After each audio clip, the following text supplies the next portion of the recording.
Buenas tardes a todos. Empezamos esta charla, como queramos llamarlo, con el mensaje La Fratelli Tutti del Papa Francisco.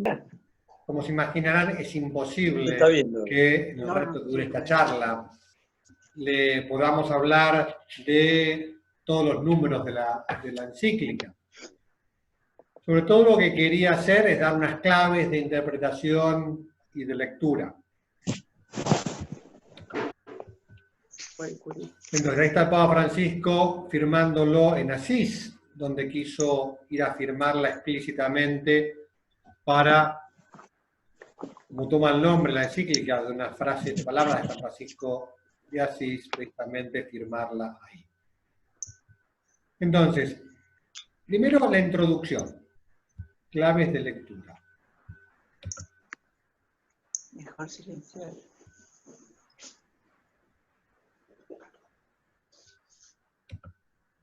Tengo silencio.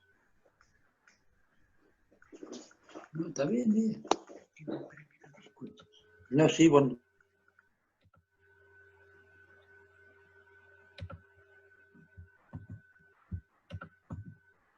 Entonces el Papa nos dice, en el número 5 de la encíclica, ya de qué se trata y qué es lo que él quiere.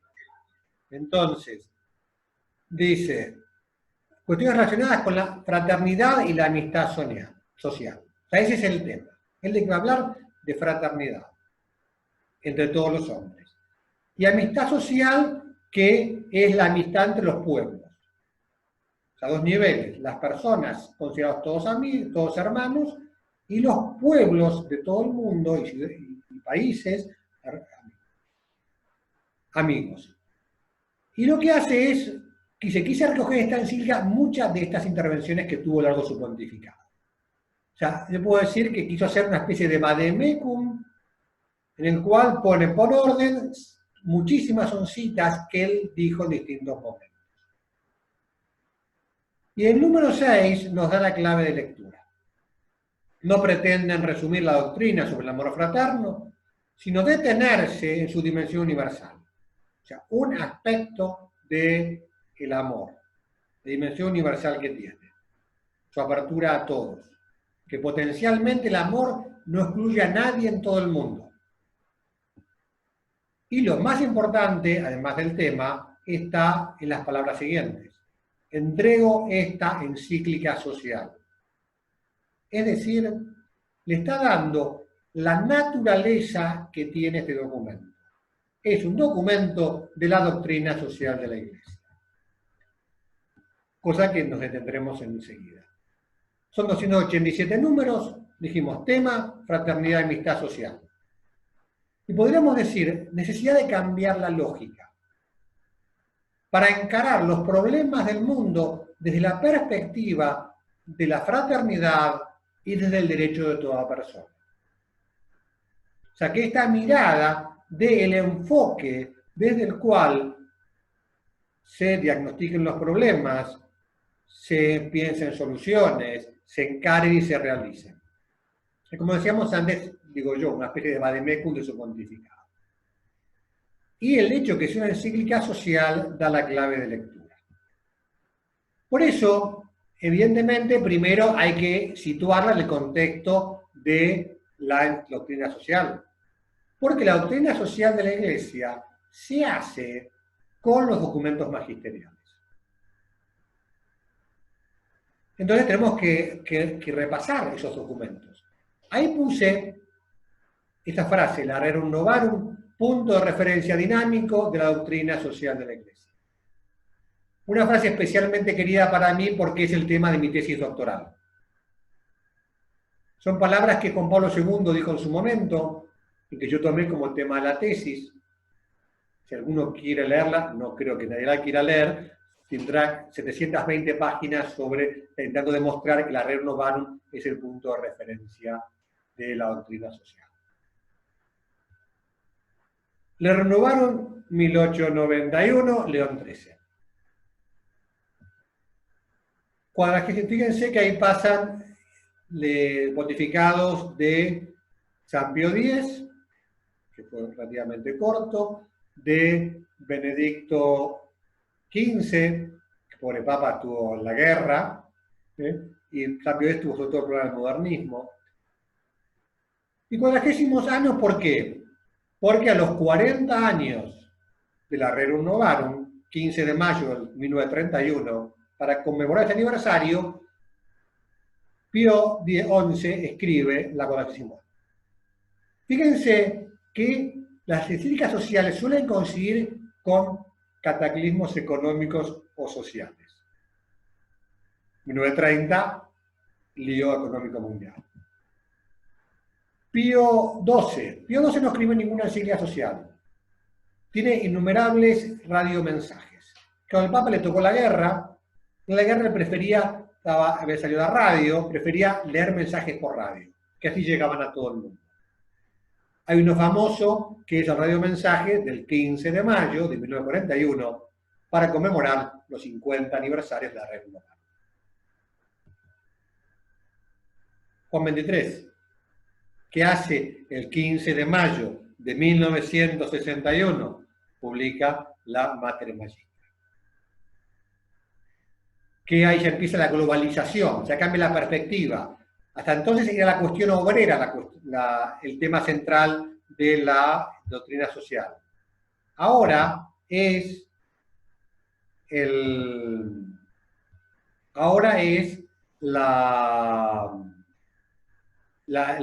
empieza a ser ya la globalización.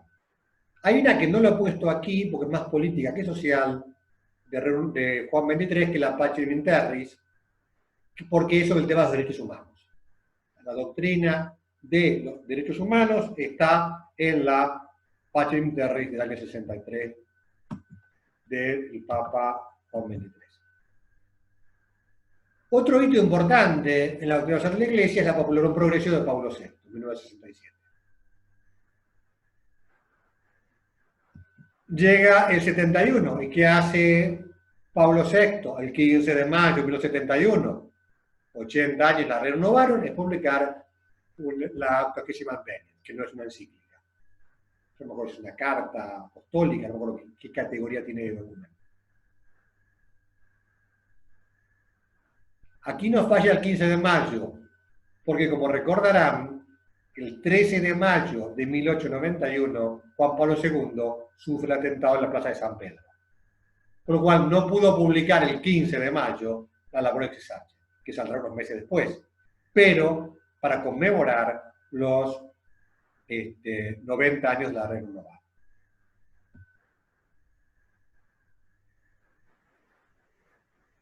Estamos en la segunda de la trilogía de Juan Pablo II, las solicitudes de redes sociales, que fíjense aquí, estamos ya engancha con la Populorum Progressio. 67-87, Juan Pablo II quiere celebrar los 20 años de la Populorum y para eso saca esta encíclica sobre la solidaridad.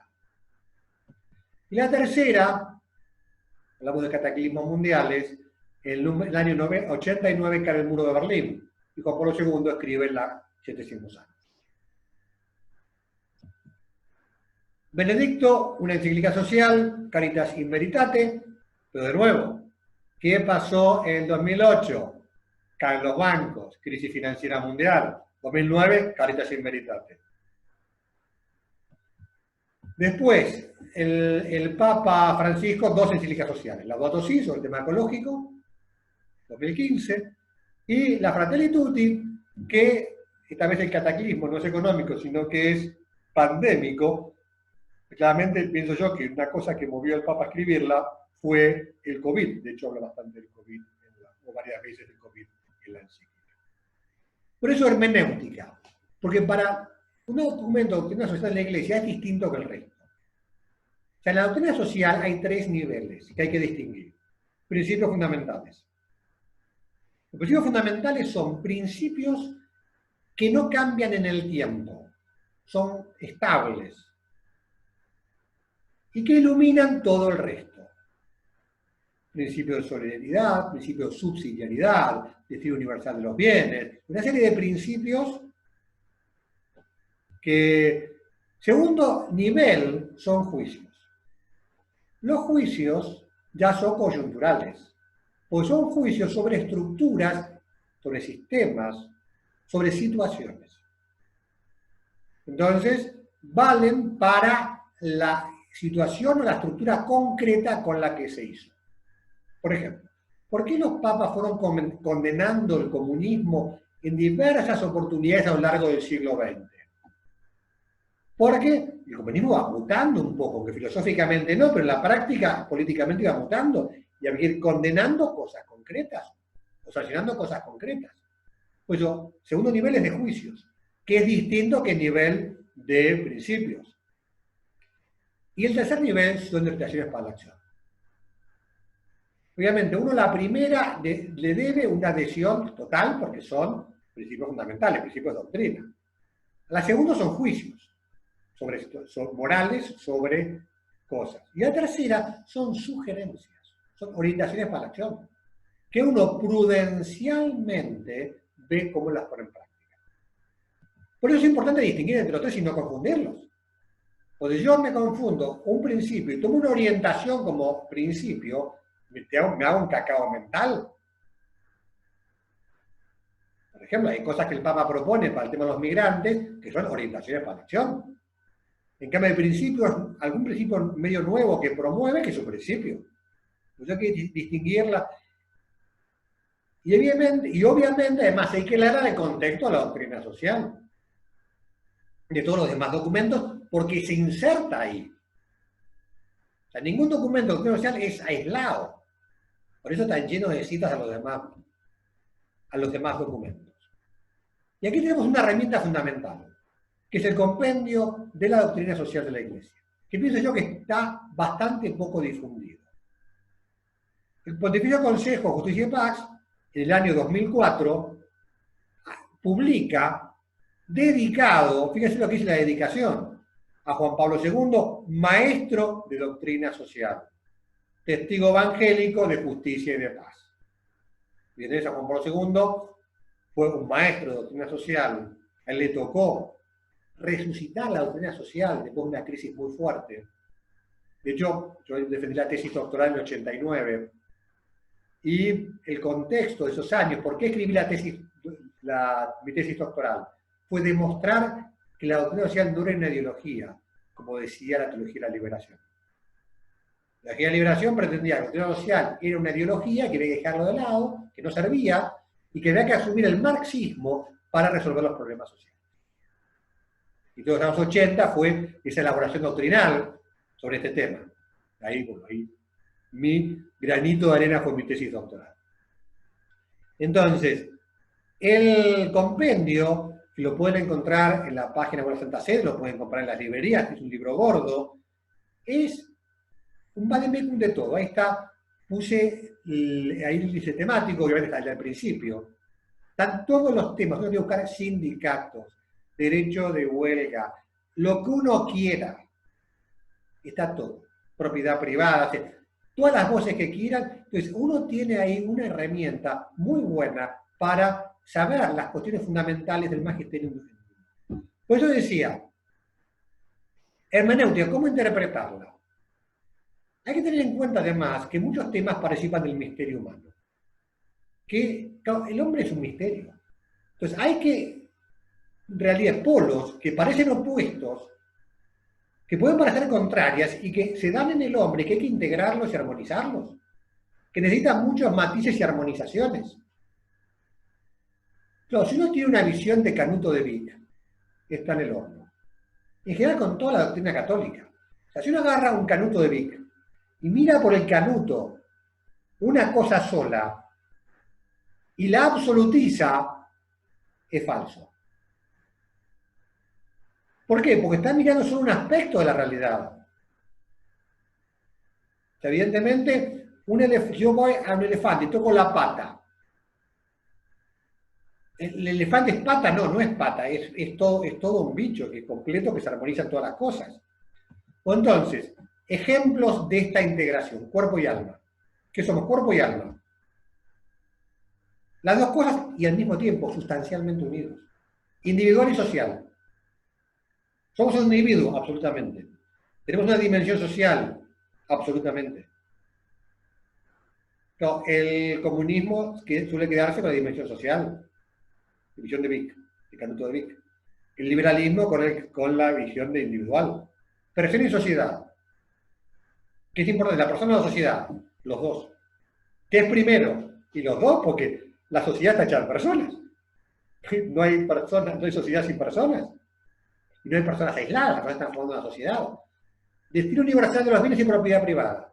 No son dos cosas distintas, como veremos después. Local y universal. Evidentemente el hombre tiene una dimensión local, una comunidad chiquita.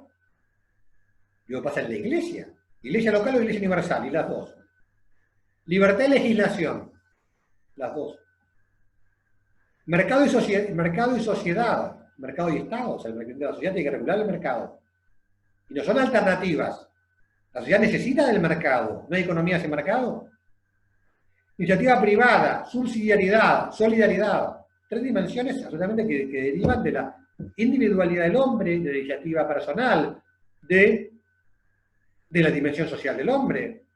Claro, y si yo miro con Canuto de Vic y digo, no, che, solidaridad. Che, el hombre no, solidaridad no camina. Es una iniciativa privada. La iniciativa privada sola no camina. Cultura propia, apertura e integración. Papá aquí está hablando de abrirse al mundo, pero advierte, cuidado, el valor de las raíces propias.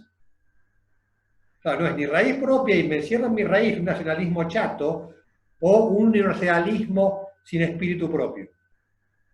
Por eso digo, cómo hay que aprender, en todas estas cosas tenerse en cuenta, porque si no uno mira con Canuto de Vic y uno está tergiversando lo que dicen, las críticas al Papa. Debo reconocer que me sorprende la falta de objetividad de las críticas que ha recibido la encíclica. Ha sido toneladas de críticas. Yo digo, ¿se leyeron la encíclica? Evidentemente me llama la atención la falta de objetividad.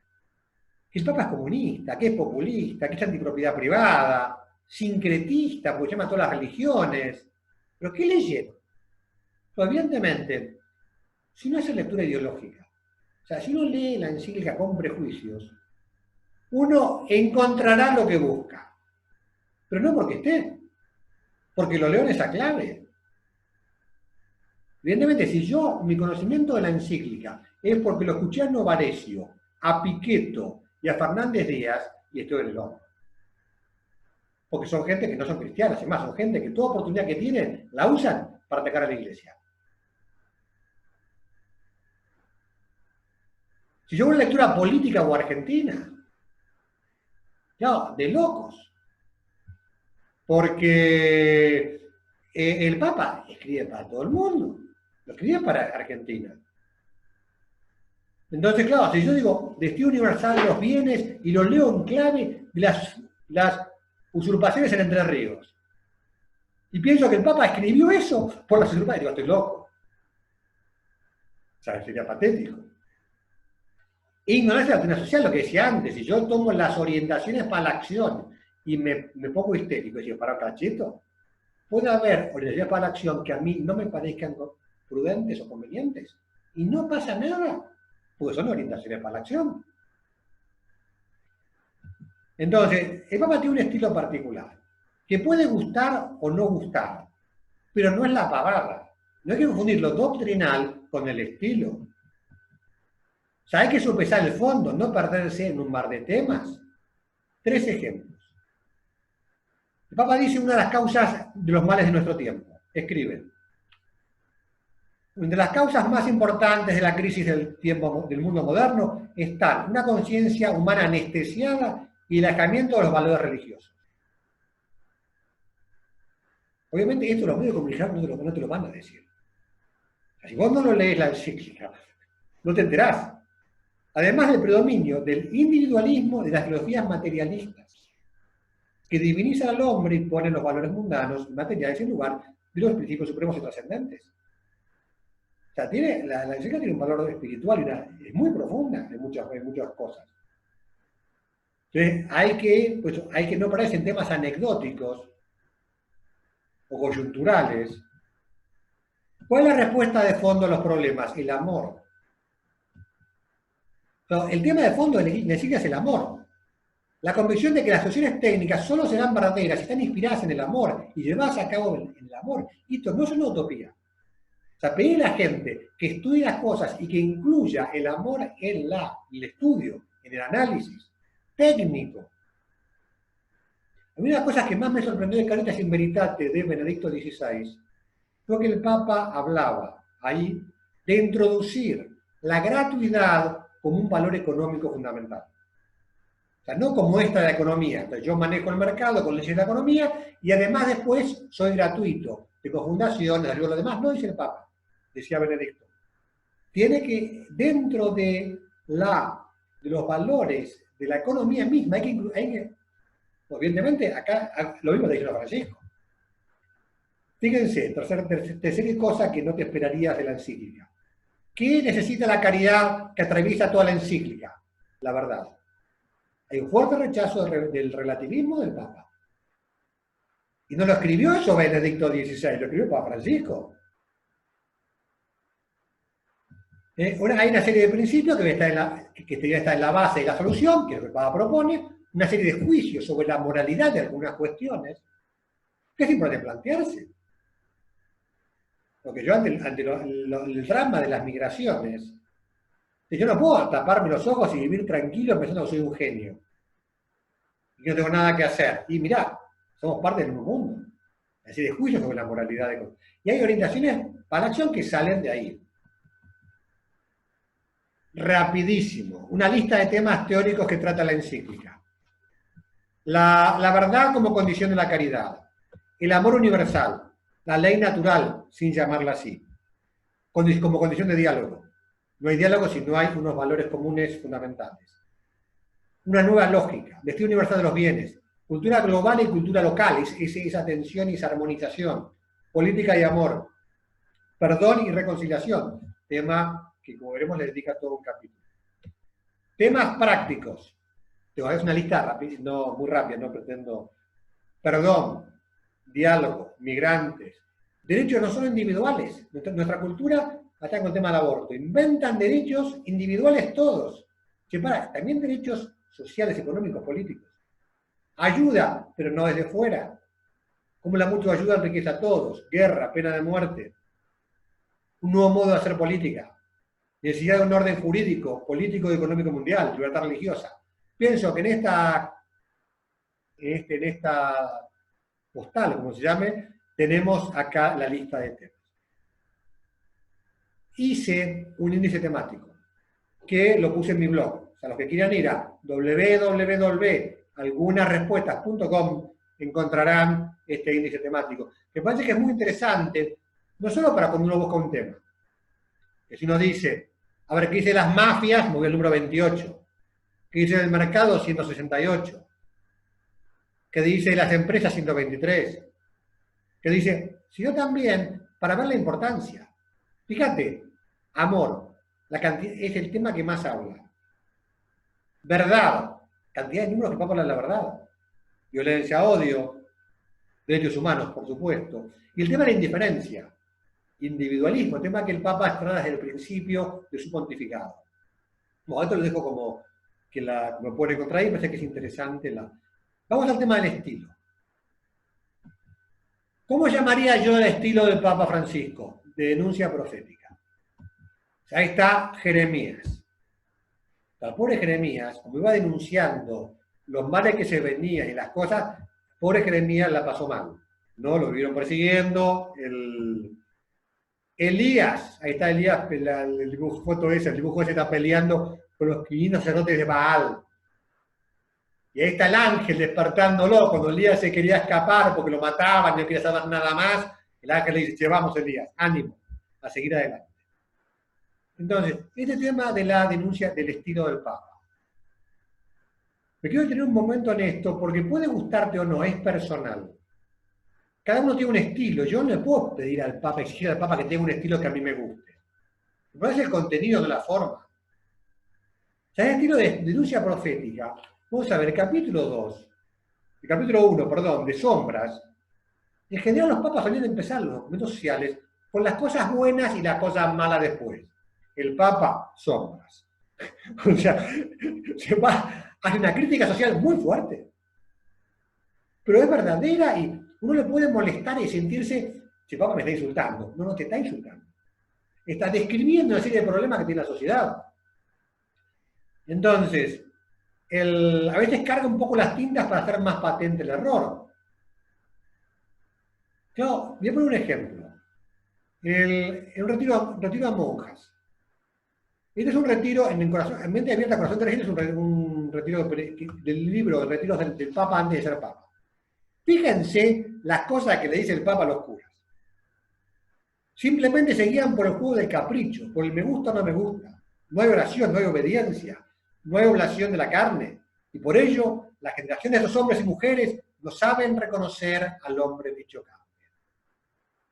Fíjate, los están maltratando, ya está diciendo. Y los que tienen ahí son curas que han ido a hacer un retiro, curas buenos, no son delincuentes, ninguno de ellos es abusador. No tienen un retiro del Papa. Dice, se fabrican su propia misión en su corazón. Están tan inmortificados en su corazón que es incapaz de recibir una misión del Señor y adorarlo en una emulación obediencial. Son los que se arraigan a sí mismos, solterones y solteronas cualificados, pero nunca consagrados a una misión encomendada. Entonces yo acá me pregunto, ¿los está insultando? ¿Los maltrata? No, es su estilo y está sacudiéndolos para llamarlos a la santidad. Obviamente, si yo predico así, no viene nadie a verme y se van, salen corriendo. Pero es el estilo de ellos, yo no puedo cambiarle de estilo. O sea, está sacudiendo, piensa que son solterones los que están ahí, los curas y las monjas que están ahí son solteronas. No. En realidad, los están animando a que busquen la santidad. Quiere evitar que lleguen a ser solterones. Entonces, cuando el Papa en la encíclica nos pega en el capítulo 2, el buen samaritano te cachetea de lo lindo, o te hace sentir un poco cretino ante el herido. Y hace bien, porque es la manera de reaccionar y decir, che, un poco, la verdad que no me deja margen, me hace pensar. Pienso que a veces parte de las críticas puede ser sentirse interpelado y quererse defender, tomarlo como una crítica en vez de algo positivo. Ahora ya vamos al contenido de la encíclica propiamente dicha. El capítulo primero, sombras. Vamos a hacer un repaso muy rápido, quedándonos solo en algunas cosas. Los obstáculos para la fraternidad universal. Entonces, son el diagnóstico, digamos, los números 9 al 55 son 46 números que le dedica a este tema. Entonces, como decía antes, parte de lo que yo decía antes, denuncia profética, plan Jeremías. Bueno, entonces yo básicamente voy a enunciar los temas porque obviamente no da tiempo para meterse en cada uno. Dice, retrocesos debido a nacionalismos cerrados. O sea, tenemos nacionalismos que cerrados, se los países han seguido cerrando, que son contrarios a la unión, a la fraternidad universal. Un modelo cultural único.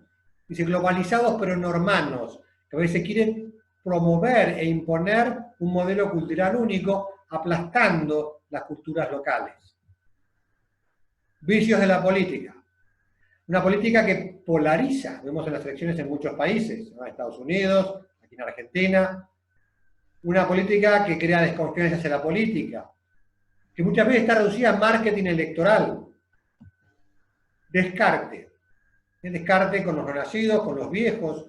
Un crecimiento planteado solo en términos económicos, y no morales, ni integrales. No derechos para todos. Ahí el Papa habla de cómo hay ciertas personas, por ejemplo las mujeres, habla de nuevas esclavitudes. Uno de los temas diría que le hace sentir mucho al Papa, el tema de la trata, el tema de que se habla muchísimo, muy poco, perdón, para la tragedia que es la trata, que es secuestro de personas, esclavitud, todo lo que lleva consigo. Guerras, la crisis de COVID, le dedica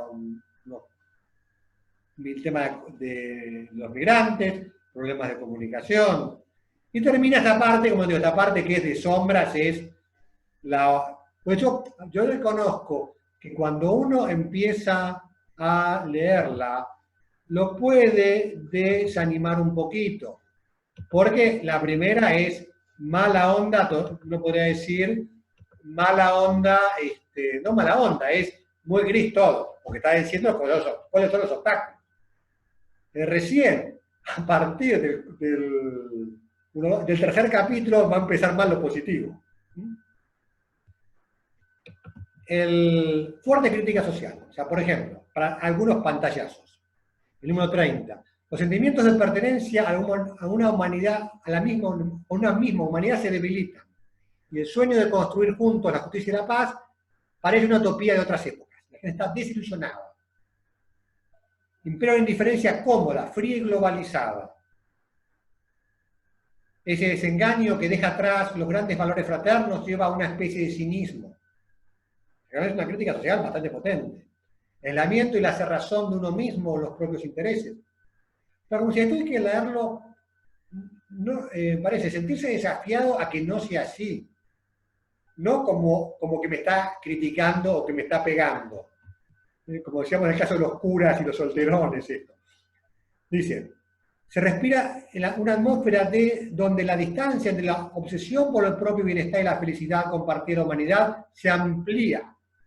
Por un lado, la obsesión por el propio bienestar. El tema de la felicidad compartida ya cada vez está más lejos. Hasta el punto de que da la impresión de que se está produciendo un verdadero cisma entre individuo y la comunidad humana, o sea, un gran individualismo. Las personas, esto es estoy saltando cosas, las personas preservan su aislamiento consumista y cómodo, eligen una vinculación constante y febril. Esto leyendo solamente los puntos de crítica social más así, del ambiente social, sociológico diríamos. Dice, buscar juntos la verdad en el diálogo, en la comprensión reposable, en la discusión apasionada. Dice, el cúmulo abrumador de información que nos inunda no significa sabiduría. La sabiduría no se fabrica con búsquedas ansiosas por Internet. Es una sumatoria de información cuya veracidad no está asegurada. Pero no se reconoce que es lo esencial para darle sentido a la existencia, a la gran crisis de sentido de la vida. Así la libertad es una ilusión que nos venden y que se confunde con la libertad de navegar frente a una pantalla. Claro, entonces saqué contrastantes fotos, esas fotos saqué de internet. Este es el tema esta foto saqué también me hizo gracia, en una estación de tren, solo uno sin mirar la pantalla, ¿no? Y está otro en la calle, todos con la pantalla. Hay dos que comparten una pantalla, por lo menos es un paso. Segundo capítulo.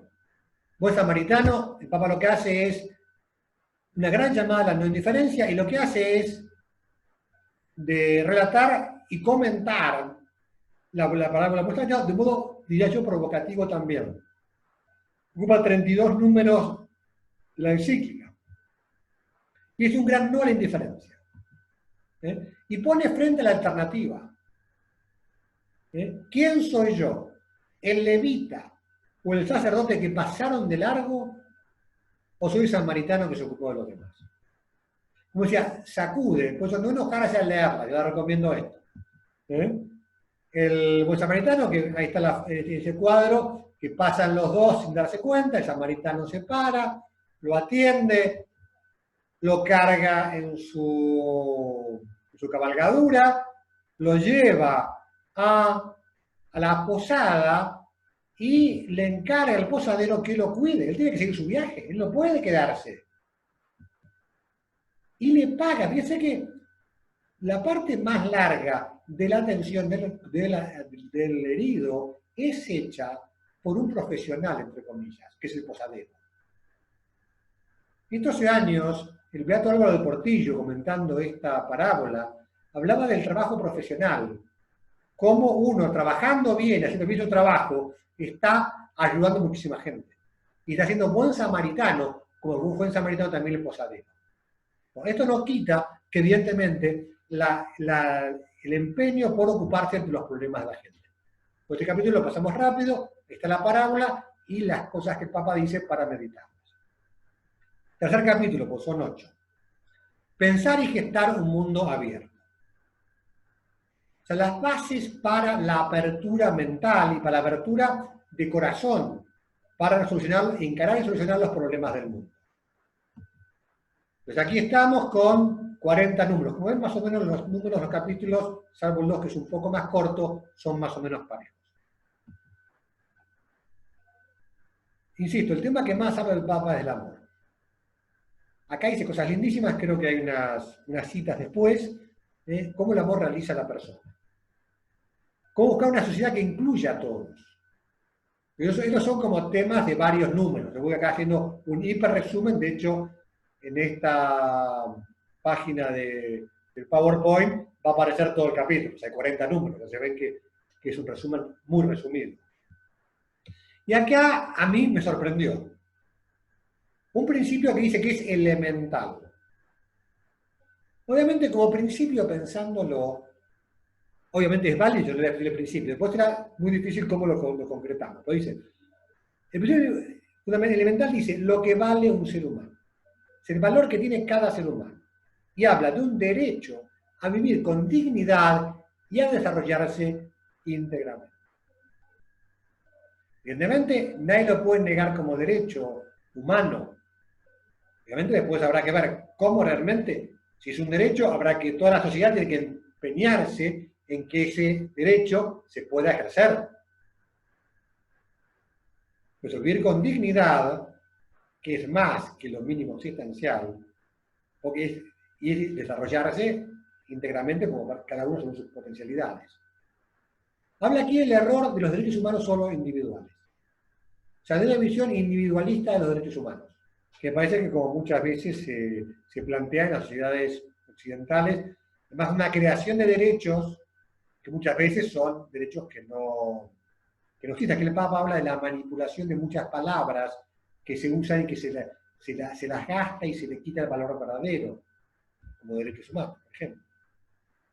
Habla de promover el crecimiento moral, pero no de un modo como una moralina, sino porque evidentemente las personas, con el crecimiento moral, es crecimiento en humanidad, es crecimiento en virtudes, es crecimiento en talentos, en capacidades, o sea, no es solamente cumplir los 10 mandamientos. El crecimiento moral es el desarrollo personal como ser humano hacia el bien, como decía Aristóteles. La virtud de la solidaridad, el Papa le dedica unos números. Y después el tema picante que más roncha causó, la función social de la propiedad. Entonces vamos a primero ver unos botones de muestra sobre el amor, para después hablar sobre lo de la propiedad. Fíjense, número 87. El ser humano está hecho de tal manera que no se realiza, no se desarrolla, ni puede encontrar su plenitud si no es en la entrega sincera de sí mismo. Estas palabras son de la Gaudium et Spes, del Vaticano II. Pero claro, el Papa dice, ¿cuál es el principio? Yo solo entregándome a los demás es como me desarrollo mi plenitud. Esto no es un favor que yo ya hacen los demás. Nadie puede experimentar el valor de sí mismo sin rostros concretos a los que amar. Un hombre aislado ni siquiera sabe cuánto vale él. Uno se valora desde el amor que le tienen y el amor que tiene. ¿Cuál es la base y la autoestima de una persona? El amor que hemos recibido de nuestros padres de chiquitos. Por es tan importante que los hijos se sientan queridos y valorados por sus padres. Pues su autoestima el resto de la vida va a depender en buena medida del amor que le dieron sus padres. Dice, la vida subsiste donde hay un vínculo, comunión, fraternidad.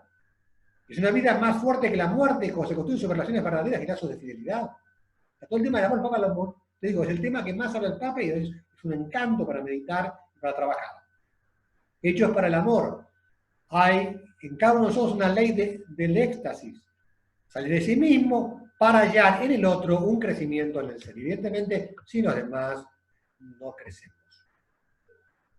Pero aquí el Papa pega el salto afuera de la familia. Pero no puedo reducir mi vida a la relación con un pequeño grupo, ni siquiera mi propia familia, porque es imposible entenderme sin un tejido más amplio de relaciones. El amor nos pone fundamentalmente en tensión hacia la comunidad universal. Nadie madura ni alcanza su plenitud aislado. Esto que el Papa decía a nivel individual al principio, estamos 87, 88, 89, salto el 95, hay muchas cosas, hay más cosas en el medio, obviamente. Pero va a pasar la que también, que como humanos necesitamos también darnos a un nivel universal, a una preocupación que no tiene límites. Esta necesidad de ir más allá de los propios límites vale también para distintas regiones y países.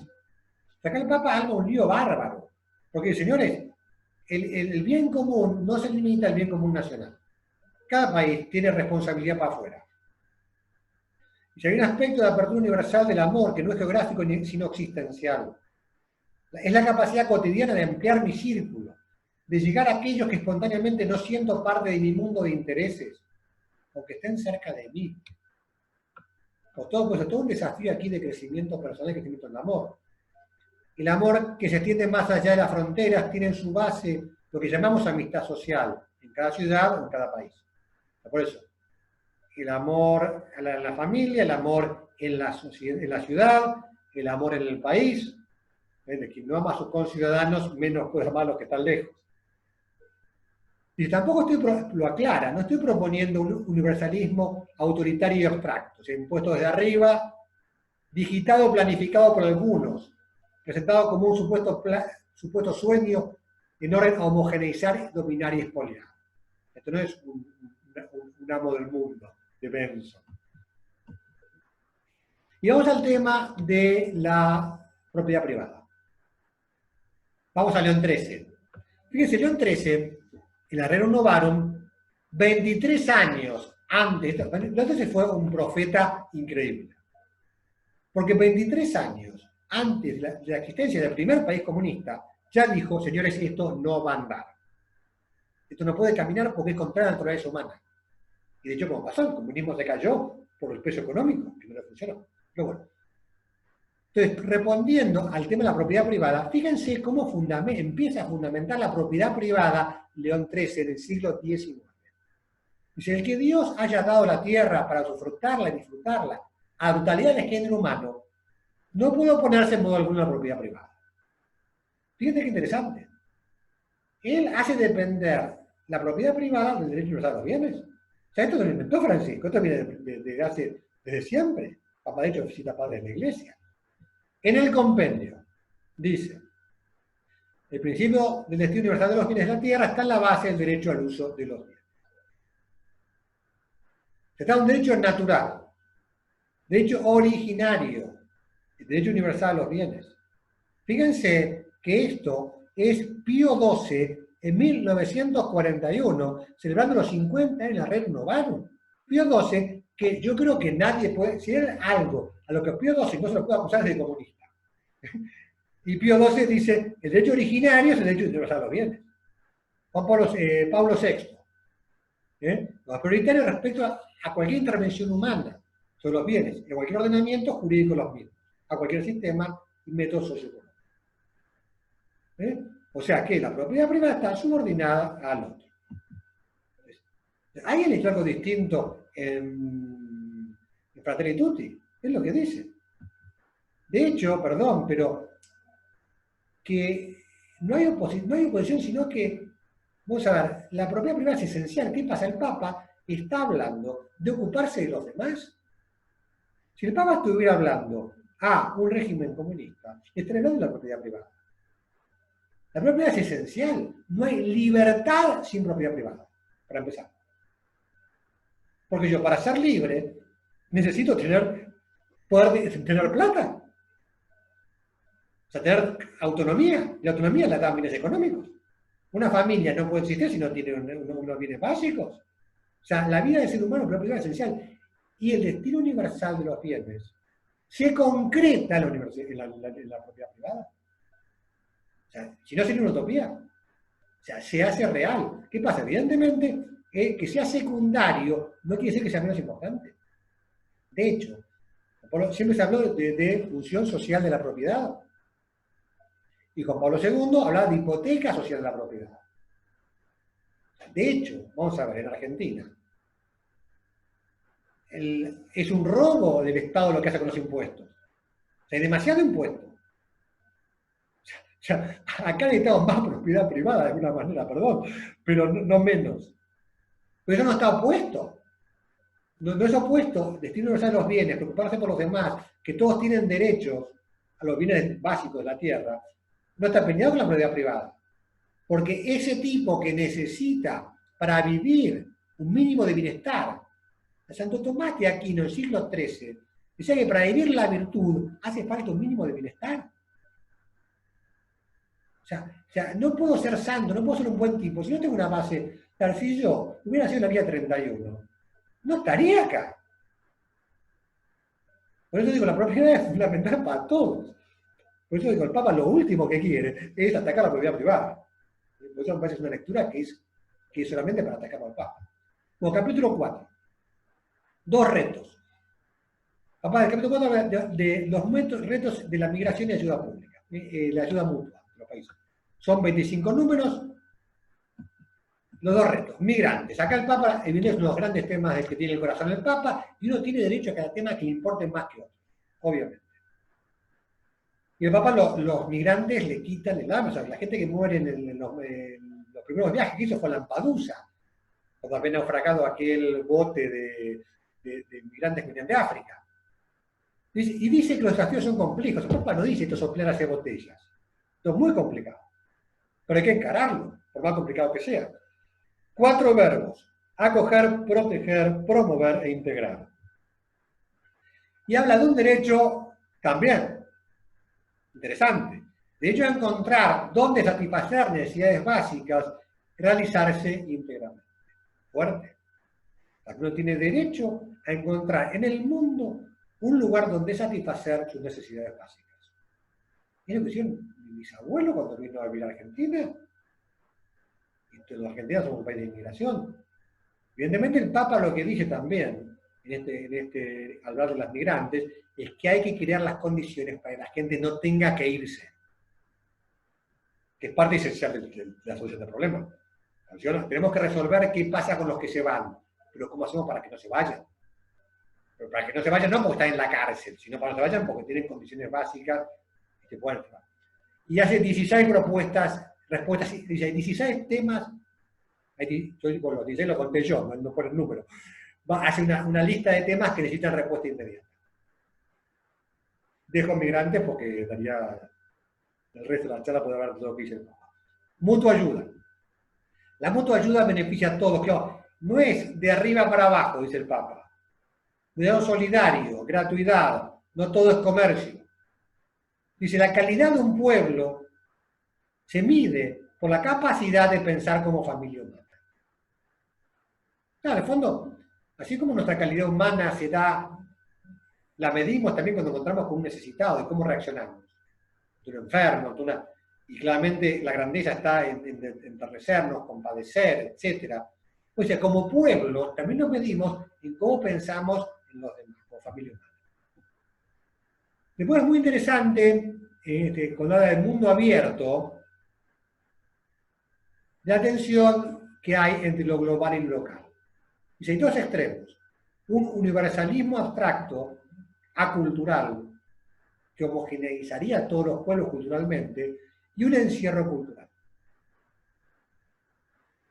Y entonces el Papa habla cómo es importante construir las propias raíces y cuidar nuestra cultura y no perder nuestra propia cultura, cada cultura del mundo, con la apertura. Fíjense que esto el Papa también se lo dice a los indigenistas. De hecho, por una cita, un discurso indigenista a indios. Diciéndoles, señores, los valores de la propia cultura, pero apertura, no se encierren aquí, en lo que han sido siempre. Entonces, este es un resumen del capítulo en fotos. Migrante, la verdad que tiene las migraciones, cuando uno ve estas fotos, dice, es terrible, ¿no? La gente que tiene que escapar de su país buscando condiciones de vida más. Esta foto la saqué de Google, no sé si es trucada, pero si es verdadera, es terrorífica. O sea, la cercanía ya no es que están cerca, entre la pileta, el tenis, el departamento de primer nivel con la villa es terrorífica. Es casi una cachetada. 5º capítulo. Política. Cada otro político que también el Papa es populista, ni de broma. Es una crítica bastante fuerte del populismo. Este capítulo habla del populismo y liberalismo, que habla menos de lo que parece. Si uno se guiara por los medios, parecería que toda la encíclica es sobre el populismo y el liberalismo. Igual que la propiedad privada, le dedican numeritos, es un cachito, a la prueba propia, al estudio universal de los bienes. Entonces, el Papa habla, perdón, aquí tenemos 43 números sobre la política, populismos y liberalismo. No me voy a detener en el tema porque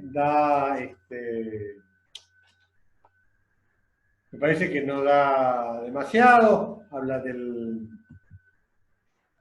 a una crítica a los defectos del populismo y del capitalismo. Que evidentemente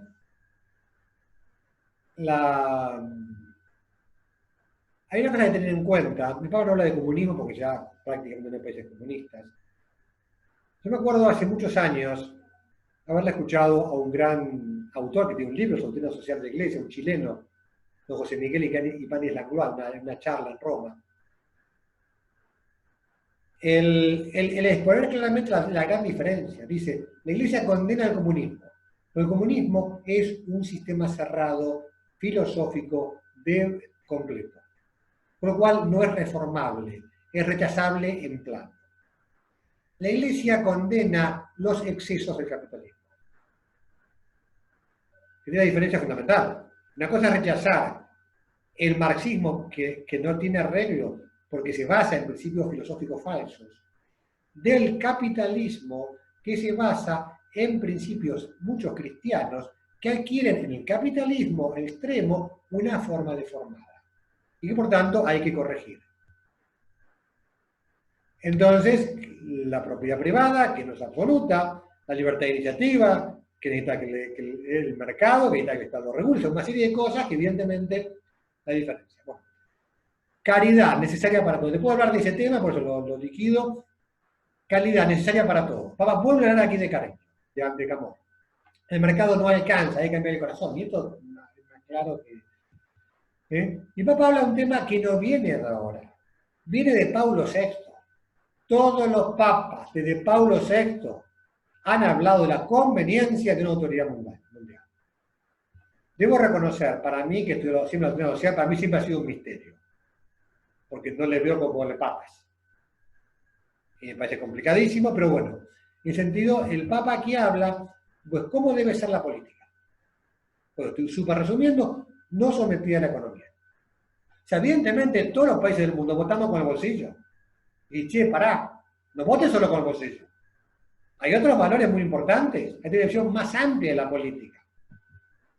Y el Papa habla, te lo recomiendo, el tema de amor y política. Dice, hay que meter el amor en la política. Hay un amor distinto, no es el amor matrimonial ni el amor, pero el amor y la política.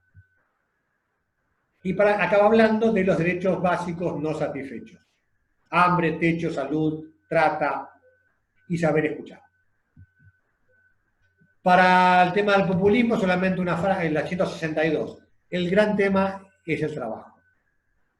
Esa es la mejor ayuda para un pobre, el camino hacia una existencia digna. Ayudar a los pobres con dinero debe ser siempre una solución provisoria para resolver urgencias. El gran objetivo debería ser siempre permitirles una vida digna a través del trabajo. No, es que la dignidad humana, o sea, si a mí me mantienen, la primera dignidad, no sé la primera, pero una dignidad humana importantísima es ser capaz de mantenerme. O sea, si yo soy capaz de mantenerme a mí mismo, no es que sea un inútil, es que me falta dignidad. Dice el Papa, no existe peor pobreza que aquella que priva del trabajo la dignidad del trabajo. O sea, lo último que hace el Papa es preguntar el pobrismo. El Papa dice que nos ocupemos de los pobres, los llevemos a dejar de ser pobres, que promovamos el trabajo, etc. Bueno, diálogo y amistad social. Aquí como tienen suerte de que Zoom me corre, me da solo 7 minutos más, con lo cual vamos a avanzar en los 7 minutos. Capítulo 6, fundamentos del diálogo. Estamos hablando de una apertura universal. Entonces ahora, ¿cuáles son los fundamentos del diálogo? Dedica 26 números. Apertura y verdad.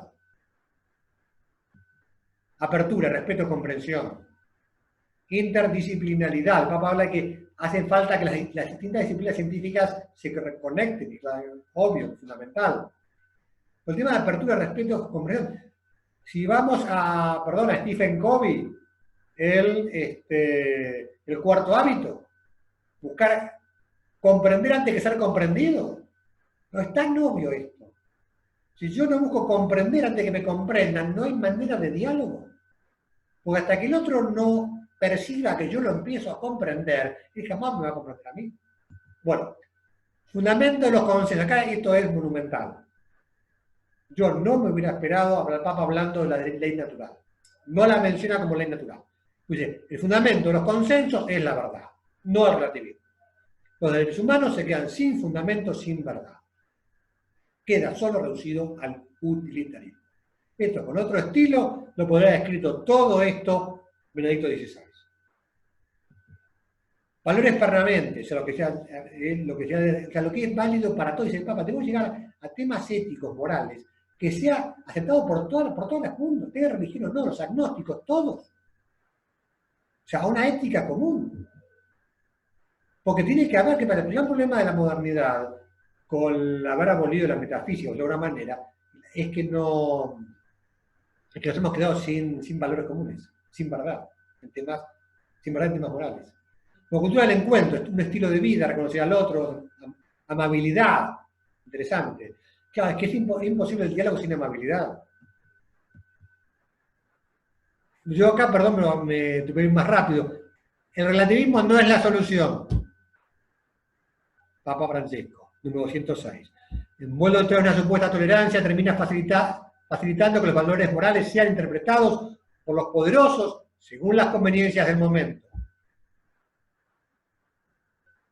No hay verdades objetivas ni principios sólidos fuera de la satisfacción de los propios proyectos y necesidades inmediatas. Claro, queda el utilitarismo y el propio interés.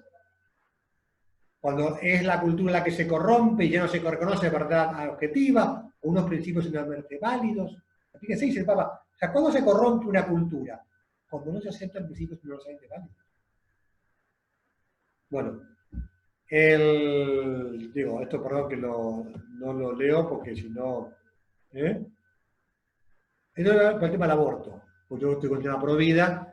La aberración, hablando de la trata, la aberración no tiene límites cuando se somete a mujeres luego forzadas a abortar, un acto abominable, que se incluye un secuestro, con fin de vender sus órganos. Y después el número 18, hablando del descarte, dice, no se considera ya las personas como un valor primario que hay que respetar y amparar, especialmente si son pobres o discapacitadas, si no son útiles, como los no nacidos, o si ya no sirven, como los ancianos.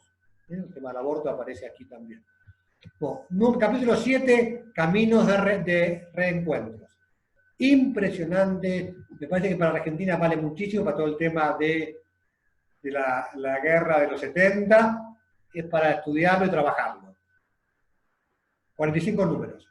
Verdad, paz, justicia y misericordia, esenciales. Queremos un mundo armónico, queremos un mundo de cosas, necesitamos verdad, necesitamos paz, justicia y misericordia. Habla del win-win, sin hablarlo de win-win obviamente, de reconciliación, procesos de paz, valor y sentido del perdón. Habla muchísimo. Es muy interesante, vale la pena. En el índice de temas pueden encontrar en qué números habla del tema, si quieren. Habla de memoria, esto no es olvido. No es cuestión de que me olvido, no. Hace falta memoria, y no impunidad. Pues puede parecer que es muy aplicable a la Argentina y a todo el mundo, obviamente. Guerra. Las guerras nucleares cambiaron todo. Por eso, toda la doctrina que viene de San Agustín, toda la guerra justa, dice el Papa, señores, la guerra nuclear cambió todo. Es el peor fracaso. O sea, parece muy difícil que en el mundo actual, con las armas de destrucción total que hay, sea posible la guerra justa. No pongamos excusas para decir que es una guerra justa y entonces justificamos la guerra. No, señores. Pena de muerte, no más. Y viene, ustedes hablan, cambió el catecismo. La pena de muerte, que teóricamente podría ser lícita, obviamente, dadas las circunstancias, cómo ha cambiado el mundo y las medidas que hay para proteger a una sociedad Obviamente no tiene sentido, porque no es una venganza. Bueno, tiene escenas de guerra y de pena de muerte, los mayores ejecutores del mundo, pero para mí ha sido una novedad esto. Ahí se ve que me tapé los miles de China. Los miles de penas de muerte, Irán, Arabia Saudita, Vietnam, Irak, después viene Estados Unidos, me parece, los países con mayores penas de muerte, pero claramente la Iglesia está, el Papa aquí lo pone ya, si no, esto no tiene vuelta atrás. La verdad que no es una venganza, no tiene sentido. Y último capítulo, religión al servicio de la fraternidad. 15 números, el final. El aporte de las religiones a la fraternidad y la defensa de la justicia, el sentido del diálogo. Las religiones tienen mucho para aportar a la paz, a la fraternidad. Porque uno dice, vamos a ver, el fundamento de la fraternidad es Dios. La razón puede ver iguales en los demás, pero no hermanos. O sea, es el sentido religioso, la perspectiva fundamental para sentirnos y sabernos hermanos. No de un modo obviamente figurativo, sino de un modo real. Y va pone, de hecho, como una de las causas del mal en el mundo, la falta de valores religiosos. Obviamente lo trata y no lo esquiva el tema que en la historia ha habido guerras de religión. Y cómo la religión puede caer en el fanatismo y puede llevar a la violencia. Pero cuando lo ignora lo pone. Pero lo que dice él que es una corrupción de la religión, no es la religión. Autonomía de la política y responsabilidad por el bien común. Evidentemente, con la autonomía de la política, estamos hablando del servicio de la fraternidad, a luchar contra la pobreza, a luchar contra la... Entonces, autonomía de la política y responsabilidad por el bien común. Evidentemente, las religiones no tienen nada que hacer en política como política. Pero la doctrina social de la Iglesia, unos temas que tuvo que defender desde el principio, ha sido el que es cómpito, tarea propia, hablar del tema. Porque son temas morales. De hecho, uno de los grandes debates que hubo en la doctrina social a lo largo de la historia fue qué era. Si era filosofía, si era filosofía política, sociología, qué era. Y lo resolvió al final, después de muchos debates y a lo largo de la historia, Juan Pablo II, que dijo, es moral social. Es el juicio moral sobre la política, sobre la economía, sobre las estructuras sociales. Por eso tiene que ver, porque es un juicio moral, que no se mete en lo concreto. Por eso son orientaciones para la acción las que hay. Y solo orientaciones. Por eso el margen es enorme porque no hay soluciones únicas. De nada, en este mundo. Después el Papa habla de cómo la Iglesia valora todas las religiones, consciente de su identidad. Por eso no hay ningún sincretismo religioso aquí. Todas las religiones son valiosas, tienen semillas de verdad, lo dice el Vaticano II, y lo decían ya los padres de la Iglesia. O sea, San Justino del siglo II decía que los filósofos griegos eran parte como una revelación, más o menos. Entonces,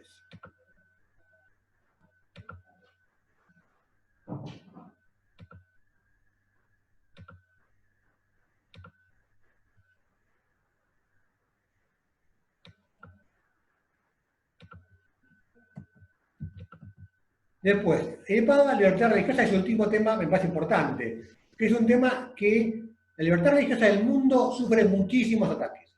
Es más, los cristianos son los primeros que sufren ataques de falta de libertad religiosa. Hay algunas ONGs, si ustedes lo buscan en Google, es impresionante la cantidad de ataques a libertad religiosa que hay en el mundo. Vale la pena, si después se ponen en Google ONG sobre libertad religiosa y verán que ellos defienden y denuncian ataques. Y trabajar juntos por el bien común y los pobres sin ceder la propia identidad. Porque cada uno es como es. Ahora, hace bien trabajar juntos. Cada uno con la perspectiva de su propia religión y con sin renunciar, o sea, no hace falta renunciar a la propia identidad, porque nos une realmente el tema de la fraternidad universal, que es a lo que va el Papa. Y aquí hemos terminado. Con esta nueva mirada y nuevo corazón que el Papa nos propone, y les agradezco su paciencia. Que, como digo, el tema de fondo es una nueva mirada. Obviamente hay muchos problemas concretos que el Papa pide encarar, hay juicios concretos sobre las situaciones y hay orientaciones para la acción. Pero pues el tema de fondo es, señores, ampliemos el corazón, ampliemos la mirada. Y esta interconexión que hay en el mundo nos tiene que llevar a realmente sentirnos hermanos y sentirnos realmente responsables de los demás. Obviamente lo que podemos hacer es muy poquito, muchas veces individualmente. Pero sí le podemos exigir a nuestros políticos que se ocupen más y que no miren solamente lo económico. Por tanto, aquí nos quedamos. Muchas gracias a todos y será hasta la próxima charla. Supongo que el mes que viene, este año con la pandemia, he estado dando una charla por mes. Las 4 anteriores fueron sobre el matrimonio. Ya veremos qué nos depara la próxima.